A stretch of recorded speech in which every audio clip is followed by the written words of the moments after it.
Panibagong araw, panibagong kwento, panibagong vlog na naman tayo. Ang vlog ko ngayon ay kaganapan nung nag-surprise birthday ng aking mga kaibigan. Syempre, hindi mawawala at kailang kasama ang aking kambaldiwa na si Bea Santonia sa mga eksena. Una nga pala namin ginawa ay pinuntahan namin sa kanilang bahay sa SM, in other words, Sitio Maoy. Ewan ko ba kung bakit tinawag itong Sitio Maoy? Hindi rin obvious ano, marami sigurong Maoy. Charis. Sa hindi inaasahan kahit nag-only min na ako ng privacy para hindi mag-pop up sa timeline ng mga kaibigan ko, ay nalaman pa rin nila.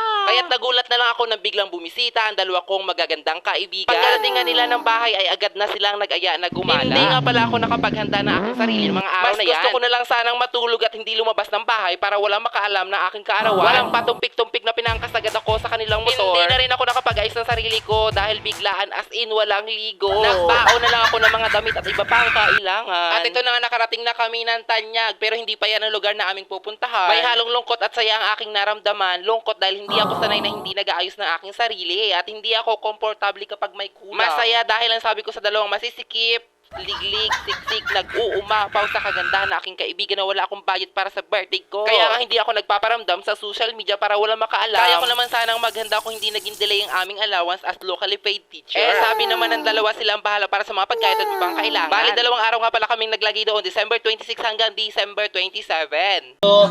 Showcase to do some activities for the celebration of my friend Chris Young. And I'm so much proud because right after celebrating the Christmas party, we are here to celebrate the Young Day.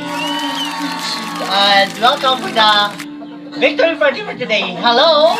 Ang mga pagkain nga pala nandyan ay pansit cake, sopas at iba pa. Ay talaga naman, gusto talaga nila makita ng mga mini Abby sa kaharian ng mini Abby Kingdom. Ay talaga naman lalamigin sila dyan. Balak pa yata nilang agawin si Daron kay Mitena o baka naman gusto nilang hawakan yung Esperanto ni Daron. Huy! Chari!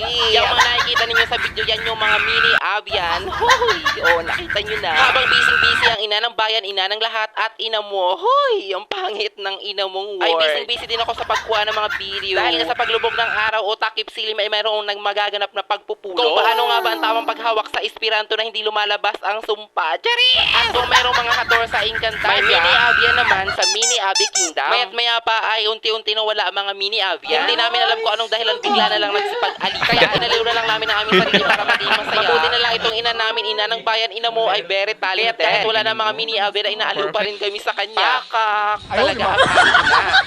Wala na rin nga pala akong masabi pa hanggang dito na lang.